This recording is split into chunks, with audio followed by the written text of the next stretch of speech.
నమస్తే, నేను Vaishnavi. Welcome to master key TV. ఇది సామాన్యుడి స్వేచ్ఛకు సంకేతం. ఇక డీటెయిల్స్ చూసుకున్నట్లయితే ఈ నెల 30వ తేదీన జరిగే ఆల్ తెలుగు ప్రజా పార్టీ బహిరంగ సభకు అందరూ తరలి రావాలని పూలే అంబేద్కర్ రాజ్యాధికార సమితి అధికార ప్రతినిధి ముండ్లపాటి పిచ్చయ్య పిలుపునిచ్చారు. పోరుమామిండ్లలో వారు మాట్లాడుతూ ఆల్ తెలుగు ప్రజా పార్టీని ఆదరించాలని, అధికారంలోకి వచ్చే విధంగా సహకరించాలని పూలే అంబేద్కర్ రాజ్యాధికార సమితి అధికార ప్రతినిధి ముండ్లపాటి పిచ్చయ్య కోరారు. బీసీనే సీఎం చేయడమే ధ్యేయంగా ఆల్ తెలుగు ప్రజా పార్టీ అజెండాగా పనిచేస్తుందని వారు తెలిపారు. అందుకు ఎస్సీ, ఎస్టీ, బీసీలు అందరూ సహకరించాలని వారు కోరారు. సిద్ధాంతమైనటువంటి బీసీలు రాష్ట్రంలో సీఎం చేయాలి అనే ఉద్దేశంతో ఈ పార్టీ ఆవిర్భవించింది. ఈ పార్టీ ఈ నెల 30వ తేదీన విజయవాడలో 10 లక్షల మందితో గొప్ప బహిరంగ సభ ఏర్పాటు చేసి జాతికి అంకితం చేసే దినం కాబట్టి ప్రజలారా ఆలోచించండి. ఎందుకంటే ఆల్ తెలుగు ప్రజా పార్టీ యొక్క ముఖ్య సిద్ధాంతం ఏంటంటే అందరూ చదవాలి, అందరూ లక్షాధికారులు కావాలి, అందరూ ఆరోగ్యంగా ఉండాలి, అందరికీ కూడు గూడు నీడు కావాలనే ఉద్దేశంతో ఈ పార్టీ ఆవిర్భించింది. ఎందుకంటే ఈరోజు రాష్ట్రంలో జరుగుతున్నటువంటి సమస్యలు చూస్తే నిజంగా పేదవారికి ఎక్కడ స్థానం కల్పించకపోగా ఉన్నవాడు మాత్రమే ధనికుడు అవుతున్నాడు, పేదవాడుగానే ఉన్నాడు. అందుకనే ఆల్ తెలుగు ప్రజా పార్టీ యొక్క ముఖ్య సిద్ధాంతము అందరూ కూడా లక్షాధికారులు కావాలి, అందరూ కూడా చదువులకు ఎల్కేజీ నుండి పీజీ వరకు ఫ్రీగా విద్యనపించడానికి ఈ యొక్క పార్టీ ముఖ్య సిద్ధాంతం. అందుకనే ముఖ్యంగా అందరికి కూడా భూమి లేని నిరుపేదలకు భూమి కావాలి, అందరూ నిరుద్యోగులకు విద్యావకాశం కల్పించాలి, వారికి జీవనోపాధి కల్పించడానికి ఈ పార్టీ ఏర్పాటైంది. అందుకనే ఈ నెల 30వ తేదీన 10 లక్షల మందితో విజయవాడలో జరిగే సభకు వేలాదిగా తరలి రావాలని పిలుపునిస్తాను. ఎందుకంటే ఈ యొక్క పార్టీ ముఖ్యంగా పేద బడుగు వర్గాలకు చెందిన పార్టీ. అందులో ముఖ్యంగా మనము కూడా ఎందుకు మనం ఇతర పార్టీలకు ఓటేయాలి, మన పార్టీ మనమే ఓటు వేసుకొని మనమే రాజ్యాధికారి దిశగా పయనించాలనే ఉద్దేశంతో ఈ పార్టీ ఏర్పాటైంది. అందుకనే రాష్ట్రంలో జరుగుతున్నటువంటి కొన్ని సంఘటనలు మీ ముందు తెలుపుతున్నాం. ఎందుకంటే రాష్ట్ర పరిపాలన ధనికుడు గురిపోతున్నాడు, పేదవాడు అది. ఈరోజు రాష్ట్రంలో ఎక్కడ చూసినా అరాచకాలు, అన్యాయాలు, దౌర్జన్యాలు, అత్యాచారాలు జరుగుతున్నాయి తప్ప వాటిని నివారించడంలో ఎక్కడ కూడా ప్రభుత్వాలు ముందుకు రావడం లేదు. అందుకే ఆల్ తెలుగు ప్రజా పార్టీ యొక్క ముఖ్య సిద్ధాంతమైనటువంటి బీసీ సీఎం చేయాలి. ఎందుకంటే 85% ఉన్నటువంటి ఎస్సీ, ఎస్టీ, బీసీ మైనార్టీలంతా ఏకమైతే రాజ్యాధికారం అందే. వచ్చి 4%, 5% ఉన్నటువంటి అగ్రకులస్తుల రాజ్యపాలన చేస్తుంటే మనం ఎందుకు రాజ్యపాలన చేయకూడదని చెప్పేసి మనమంతా ఆలోచించాలి. అందుకే ఆలోచించి మనమంతా ఒక ఉమ్మడిగా మన పార్టీని, ఆల్ తెలుగు ప్రజా పార్టీని ఆదరించాలా. ఎందుకంటే ఈరోజు రాష్ట్రంలో ఏ పార్టీలు కూడా బీసీని సీఎం చేయాలని ముందుకు రాలే.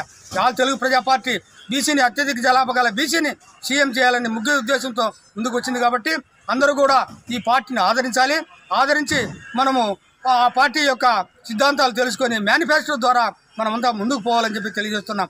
ఎందుకంటే మొత్తం కడప జిల్లాలో అన్ని తాలూకాలలో ఎమ్మెల్యేలు రేపు 24లో ఎమ్మెల్యేలు పెట్టడానికి ముందుకు వస్తున్నాం.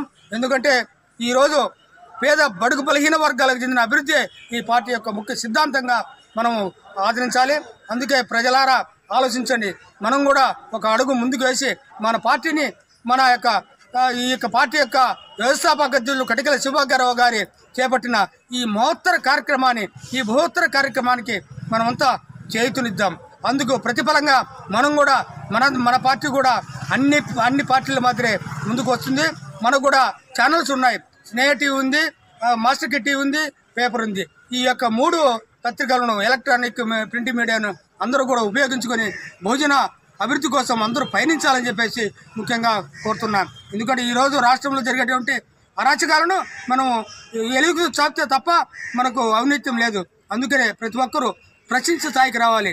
మనం కూడా ఎందుకు స్వతంత్రంగా జీవించడానికి లేదు అని చెప్పేసి మనమే మన అభ్యర్థిని ఎన్నుకోవడానికి మనంతా కృషి చేయాలని చెప్పేసి ఆశిస్తూ ఈ అవకాశాలని రాష్ట్ర ప్రజలందరూ ఒకసారి ఆలోచించి ఆల్ తెలుగు ప్రజా పార్టీని ఆదరించాలి.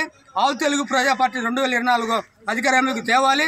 ఆల్ తెలుగు పార్టీ ప్రజా యొక్క సిద్ధాంతమైన బీసీ సీఎం కావాలనే ధ్యేయంతో మనమంతా గట్టిగా ప్రయత్నం చేసి గట్టిగా అకుంఠ దీక్షతో మనమంతా ముందుకు సాగాలని చెప్పేసి. ఉపరాష్ట్రపతి జగదీప్ ధన్ఖడ్ అనుకరించి టీఎంసీ ఎంపీ కళ్యాణ్ బెనర్జీ ఎగతాళి చేయడాన్ని రాష్ట్రపతి ద్రౌపది ముర్ము తప్పుపట్టారు.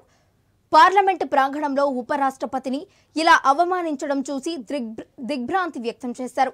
ఎంపీలకు భావ ప్రకటన స్వేచ్ఛ ఉందని, అయితే దానిని హుందాగా వ్యక్తపరచాలని వారు తెలిపారు.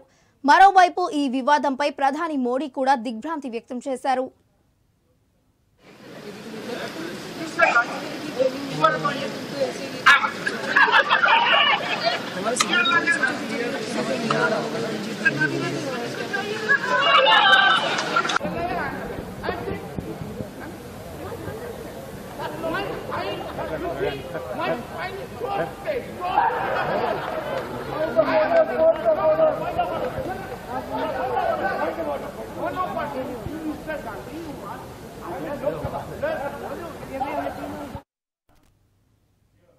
టీడీపీ అధినేత చంద్రబాబు విశాఖకు చేరుకున్నారు. విజయనగరం జిల్లా పోలిపల్లిలో ఇవాళ సాయంత్రం జరిగే యువగళం నవశకం బహిరంగ సభలో పాల్గొనేందుకు బాలకృష్ణతో కలిసి బాబు విశాఖకు వచ్చారు. ఈ సందర్భంగా టీడీపీ అధినేతకు పార్టీ శ్రేణులు ఘనంగా స్వాగతం పలికారు. అటు మరికాసేపట్లోనే జనసేన అధినేత పవన్ కళ్యాణ్ విశాఖకు చేరుకోనున్నారు.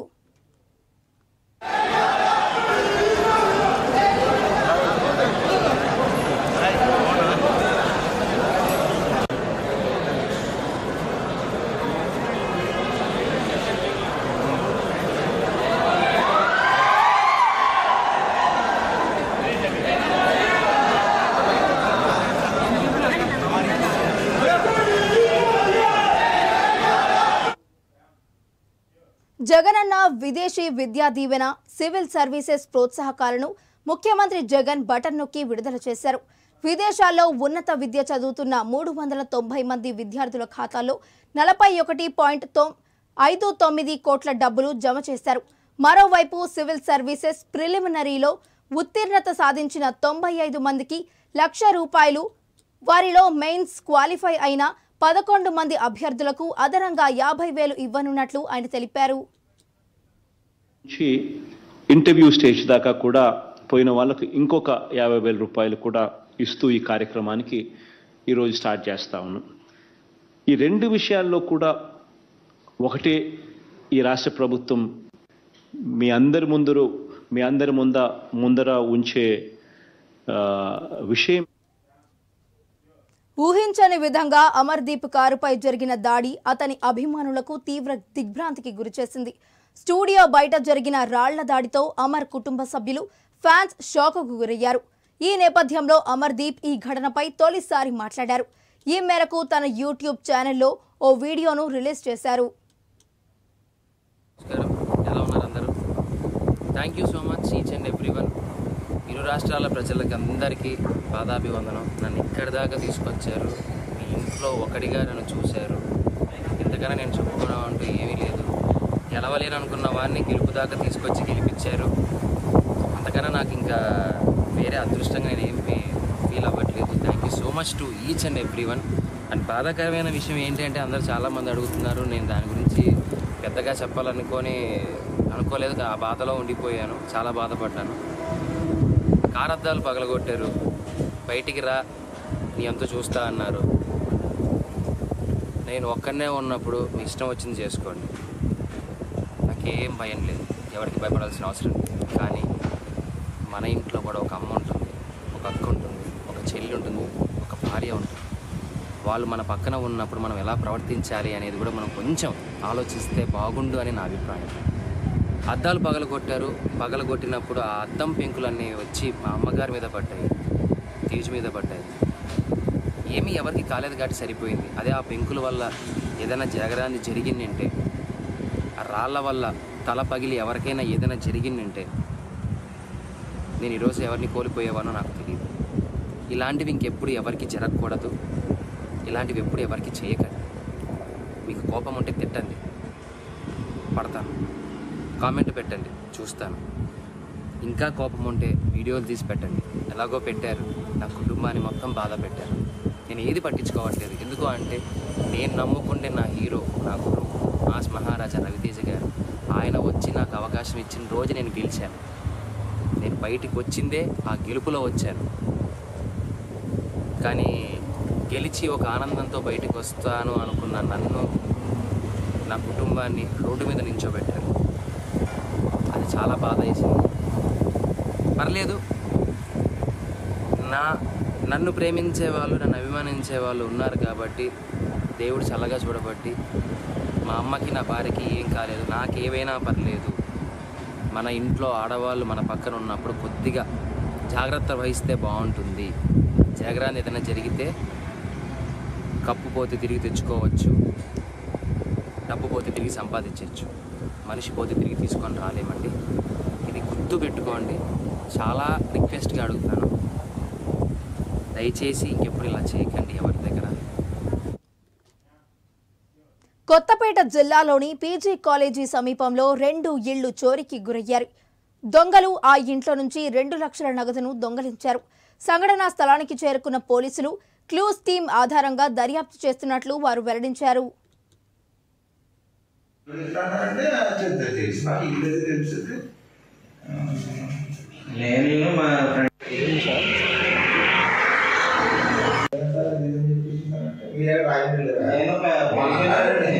మీ డాడీ మొన్న బావగారు కదా అక్కడికి వచ్చి చెప్పారు మీరు ఇట్లాంటారంటే తెలుసు నాకు ఇల్లు తెలుస్తుంది.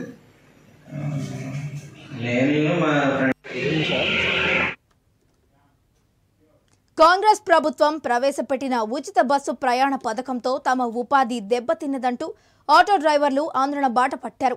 ఆదిలాబాద్ జిల్లా పట్టణంలోని లారీ చౌరస్తా నుండి ఎన్టీఆర్ చౌరస్తా వరకు ర్యాలీ నిర్వహించారు. అనంతరం ఆటో యూనియన్ నాయకులు శ్రీనివాస్ మాట్లాడుతూ తమకు ఉపాధి కల్పించి ఆదుకోవాలంటూ ఆర్టీఓకు వినతి పత్రాన్ని అందజేశారు. సర్కారు స్పందించకుంటే ఆందోళన ఉధృతం చేస్తామని వారు హెచ్చరించారు. ఫైనాన్స్ తీసుకొని ఫైనాన్స్ కూడా కట్టలేని పరిస్థితిలో ఉన్నాము.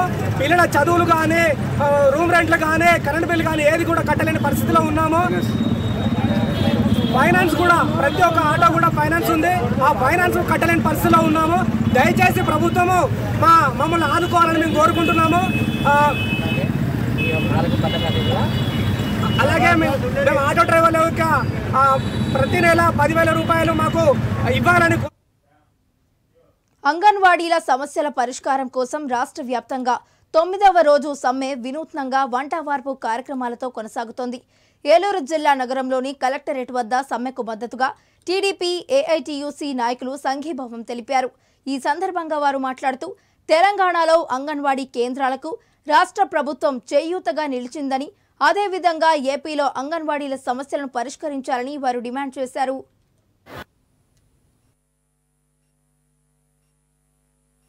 మీరు కష్టపడిన దానికి కనీసం వేతనం ఇవ్వమని చెప్పి మీరు రోడ్లెక్కున్నా సరే ఈ ప్రభుత్వం పట్టించుకోలేదంటే మీరు నోరు విరిచి అడిగినా సరే మీ జీతాలు కానీ మీ వేతనాలు కానీ పెంచని ప్రభుత్వం మీరు అడగకుండానే మీ పప్పు ఉప్పులు పెంచినాయి, మీరు అడగకుండానే మీ కరెంటు బిల్లులు పెంచినాయి, మీరు అడగకుండానే మీ గ్యాస్ బిల్లులు పెంచినాయి, మీరు అడగకుండానే మీ చెత్త మీద పొన్నేసింది. ఈ ప్రభుత్వాన్ని చెత్తలో పడేసే రోజు దగ్గరలో ఉన్నాయి.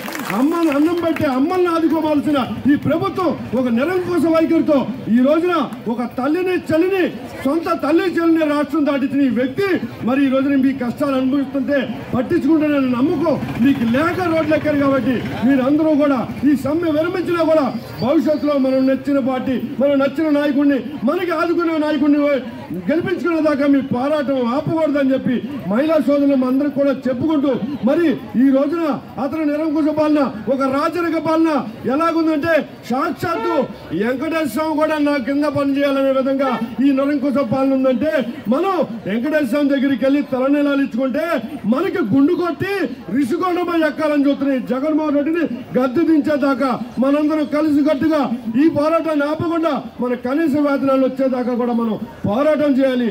ఎందుకంటే మీకు అంతంత మాత్రం మొబైల్స్ ఇచ్చారు, పని చేయని మొబైల్స్ ఇచ్చారు, కానీ 100ల కొద్ది యాప్స్ ఇచ్చారు. మెడికల్ సేల్స్ అండ్ రిప్రజెంటేటివ్స్ ఉద్యోగులకు ఉద్యోగ భద్రత కల్పించాలని కోరుతూ కలెక్టరేట్ వద్ద ధర్నా నిర్వహించారు. ఏలూరు జిల్లా నగరంలో జరిగిన ఈ కార్యక్రమంలో ఏపీ యూనియన్ రాష్ట్ర కార్యదర్శి ప్రసాద్ పాల్గొని మాట్లాడారు. రాష్ట్రంలో రాష్ట్రంలో మందుల ధరలు తగ్గించాలని డిమాండ్ చేశారు. సేల్స్ రిప్రజెంటేషన్ గా పనిచేసే ఉద్యోగులకు ఉద్యోగ భద్రత కల్పించాలని వారు విజ్ఞప్తి చేశారు.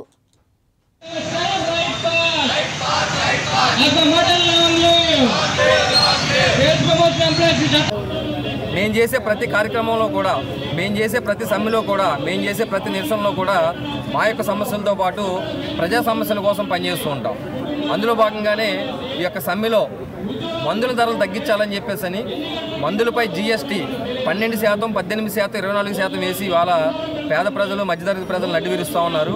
వాటిపై మొత్తం ట్యాక్స్ ఎత్తివేయాలని చెప్పేసి, నామినల్ మందులపై కనీస మినిమం ట్యాక్స్ మాత్రమే ఉంచాలని చెప్పేసి, అదేవిధంగా ప్రభుత్వ రంగంలో ఉన్నటువంటి మందుల కంపెనీలు, వ్యాక్సిన్ యూనిట్లు అవన్నింటినీ కూడా ఫండింగ్ కేటాయించి వాటిని పనిచేసేలా చేస్తే కనుక నాణ్యమైనటువంటి మందులు తక్కువ ధరకు వస్తాయి.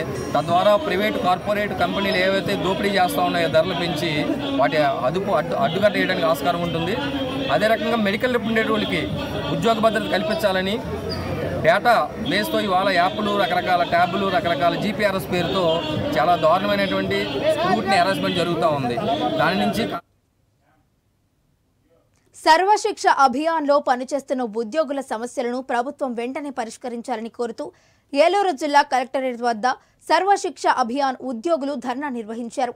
ఈ సందర్భంగా CITU జిల్లా కార్యదర్శి DNVD ప్రసాద్ మాట్లాడుతూ సర్వశిక్ష అభియాన్లో పనిచేస్తున్న ఉద్యోగులందరికీ విద్యాశాఖ ఉద్యోగాలు కల్పించాలని, ఉద్యోగ భద్రత కల్పించాలని వారు డిమాండ్ చేశారు.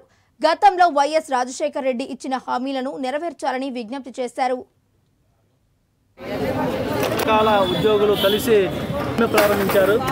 ఇప్పటికే రాష్ట్ర ప్రభుత్వానికి అనేక దఫాలుగా పత్రాలు అందజేశారు. రాష్ట్ర ప్రభుత్వం చాలా నిరంకుశంగా, నిర్లక్ష్యంగా వ్యవహరించిన తర్వాత సమ్మె అనేటువంటిది చేయాల్సి వచ్చింది.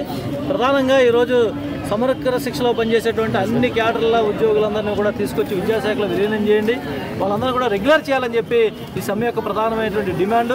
ఈరోజు అవుట్సోర్సింగ్ పద్ధతిలో వీళ్ళతో పనిచేస్తూ వెట్టి చాకరీ చేస్తూ ఉన్నారు. ఇవాళ రాష్ట్ర ప్రభుత్వం ఎన్నికల ముందు చాలా రకాల వాగ్దానాలు చేసింది. కనీసం కాంట్రాక్ట్ పద్ధతిలో తీసుకోండి, మినిమం టైం స్కేల్ అమలు చేయండి, basic pay, DRA, DA, HRA అమలు చేయమని చెప్పి వీళ్ళందరూ కూడా కోరుతూ ఉన్నారు. మరి ఇవన్నీ కూడా చాలా న్యాయమైన డిమాండ్. వీళ్ళందరూ కూడా చాలా ఉన్నత విద్యార్హతలు కలిగినటువంటి వాళ్ళు.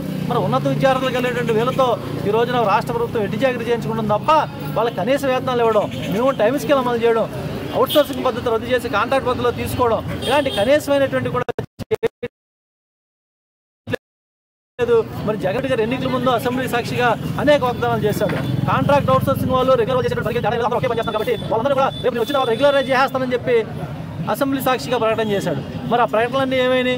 మీరు మాట తప్పను, మనవ తిప్పనని చెప్పేసి గత ఎన్నికల సందర్భంగా చెప్పారే. మరి ఈరోజు అధికారంలోకి వచ్చి 4.5 ఛత్తీస్గఢ్ రాష్ట్రం బీజాపూర్ జిల్లాలో మావోయిస్టు పార్టీ భారీ కుట్రకు CRPF బలగాలు భగ్నం చేశాయి. బీజాపూర్ జిల్లాలో పల్నాడు, సాబ్నాడ్ అటవీ ప్రాంతంలో పోలీసులు మట్టుపట్టేందుకు ఏకంగా 21 IED బాంబులను ఏర్పాటు చేశారు. అటుగా కుంబింగ్కు వెళ్తున్న భద్రతా బలగాలు అప్రమత్తమై IED బాంబులను వెలికి తీసి జనసంచారం లేని ప్రాంతాల్లో ID బాంబులను నిర్వీర్యం చేశారు.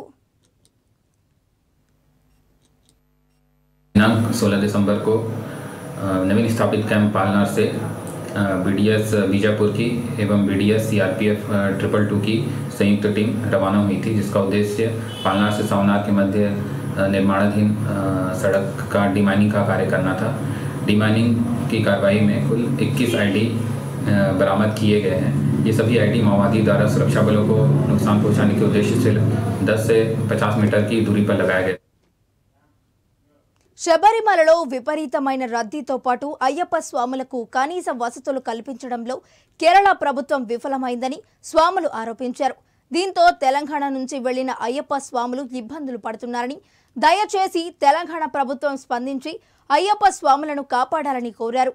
ఈ మేరకు హైదరాబాద్లో తెలంగాణ అయ్యప్ప ఐక్యవేదిక ఆధ్వర్యంలో స్పీకర్ గడ్డం ప్రసాద్ కుమార్ని కలిసి వినతి పత్రాన్ని అందించారు.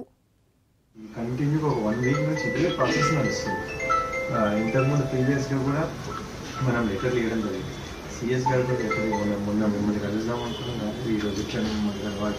ఎందుకంటే ఇప్పుడు రాష్ట్రంలో మన ప్రభుత్వం ప్రత్యేకంగా అయ్యప్ప లక్షల మంది మీరు శ్రద్ధ తీసుకుంటే అందరం మాకు భయం అవుతుంది. శబరిమలకి పోవాలంటే భయం అవుతుంది. ఇప్పుడు మేము పోయే టర్మ్ అంటే ఇప్పుడు మండల పూజ 27 ఉత్కృష్టమైన దినం. అదేవిధంగా మకర విలకు 1 జనవరి 1 నుంచి 20 వరకు టెంపుల్ వస్తున్నారు. భయం అవుతుంది స్వామి పోవడానికి.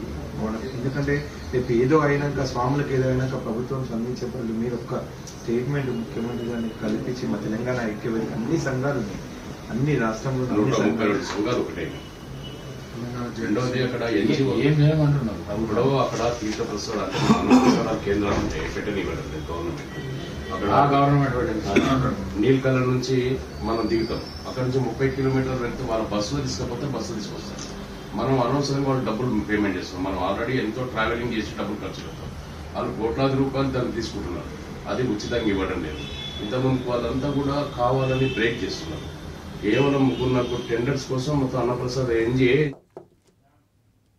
నెల్లూరు మాజీ మంత్రి సోమిరెడ్డి తాటిపత్రి మైన్ దగ్గర చేస్తున్న దీక్ష జనం కోసం కాదు, భాగస్థుడు కోసమని మంత్రి కాకాణి అన్నారు. ఇలాంటి దీక్షలు జనం సమస్యల కోసం చేయాలి అని సలహా ఇచ్చారు. ఇక సోమిరెడ్డి చాప్టర్ క్లోజ్ అంటూ ఘాటైన వ్యాఖ్యలు చేశారు. సోమిరెడ్డి చేస్తున్న ఆరోపణలో నిజం లేదని అన్నారు. ఎక్కడున్నాడు అంటే తన భాగస్థుడుగా ఉన్నటువంటి వ్యక్తి మైనింగ్ లైసెన్స్ రెన్యూవల్ కాలేదు, మైనింగ్ లైసెన్స్ రెన్యూవల్ కాకపోయినా నా భాగస్థుడికి నేను అండగా ఉండాలి. ఎందుకంటే రేపు ఎలక్షన్ నాటికి నాకు ఏదన్నా ఫండ్ ఇవ్వాలి. కాబట్టి నాకు ప్రజల అవసరంలే, ప్రజా సంక్షేమం అవసరంలే, నా భాగస్థుడు బాగుంటే మేలు అని చెప్పి ఒక ప్రైవేట్ వ్యక్తికి సంబంధించినటువంటి నా భాగస్థుడు ఆయనకి ఏమన్నా ఉందా కాగితం అంటే లేదు. అదేమంటే కోర్టుకు వెళ్ళలేదు. కోర్టుకు వెళ్ళి ఏమనింది, కోర్టు ఇల్లీగల్ మైనింగ్ జరగదు అని చెప్పి చర్యలు తీసుకుంటారు అధికారులు. దానికి సంబంధించి పాపం రాత్రి నుంచి అక్కడ పడుకున్నాడు. ఏ రోజైనా సోమిరెడ్డి ఈ నియోజకవర్గ ప్రజా సమస్యల మీద పోడుకున్నటువంటి సందర్భం లేదు. అందుకనే మీరు ఒకసారి వెళ్లి చూసిరండి. ఏ రోజైనా ఒక మహానాయకుడు, నేను మహానాయకుడిని చెప్పుకునేటువంటి వాడు 3 సార్లు మంత్రిగా పనిచేశాడు. అదేవిధంగా సుదీర్ఘకాలంగా సర్వేపల్లి నియోజకవర్గాన్ని ఉన్నాడు. 10 మంది గ్రామాల నుంచి వ్యక్తులు రాలేదంటేనే తెలుగుదేశం పార్టీ సర్వేపల్లి నియోజకవర్గంలో బలహీనపడింది. అందుకే పాపం పొదటి నుంచి జనసేన నాయకులు అందరికీ ఫోన్ చేసి మీరైనా నా ముఖానికి దయచేయండి, లేకపోతే నన్ను ఎత్తిపారేసినా దిప్పు లేదు, నన్ను పట్టించుకున్నటువంటి వాళ్ళు లేరు, వర్షం వచ్చి కొట్టకపోయినా. బిగ్ బాస్ విజేత పల్లవి ప్రశాంత్ పై నమోదైన కేసుల విషయంలో గజ్వేల్ పట్టణంలో పల్లవి ప్రశాంత్ తరఫున న్యాయవాది రాజేష్ కుమార్ మీడియా సమావేశం నిర్వహించారు. ఈ సందర్భంగా రాజేష్ కుమార్ మాట్లాడుతూ పల్లవి ప్రశాంత్ పై నమోదైన కేసులో అతనికి సంబంధం లేదని అన్నారు.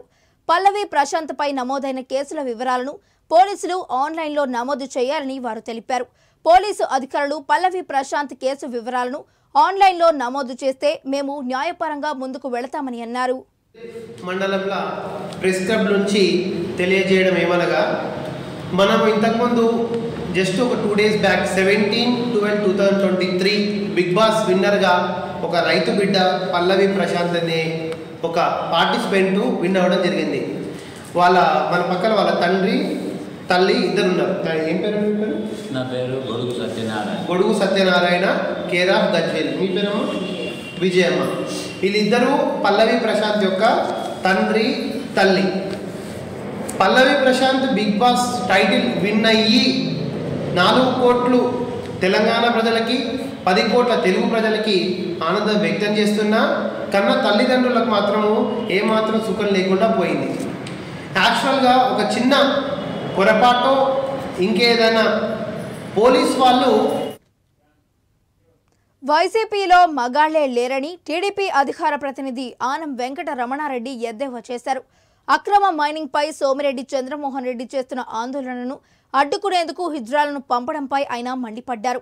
వైసీపీ నేతలకు దమ్ము ధైర్యం లేకపోవడంతోనే హిజ్రాలను పంపిస్తున్నారని ఆగ్రహం వ్యక్తం చేశారు. వైసీపీ హిజ్రాల పార్టీ అని పెట్టుకోవాలని వారు సూచించారు. వైసీపీ పార్టీలో మగవాళ్ళు ఉన్నారు అనుకున్నాం, మా తెలియదు మగవాళ్ళు లేరు అని. మగవాళ్ళు ఉన్నారు, దమ్మున్నోళ్ళు ఉన్నారు, నాయకులు అనుకున్నాం. నిన్న సాయంకాలం చంద్రమోహన్ రెడ్డి గారి విషయంలో జరిగిన హిజ్రాల దాడిలో వైసీపీ పార్టీలో మగవాడనేవాడే లేడు.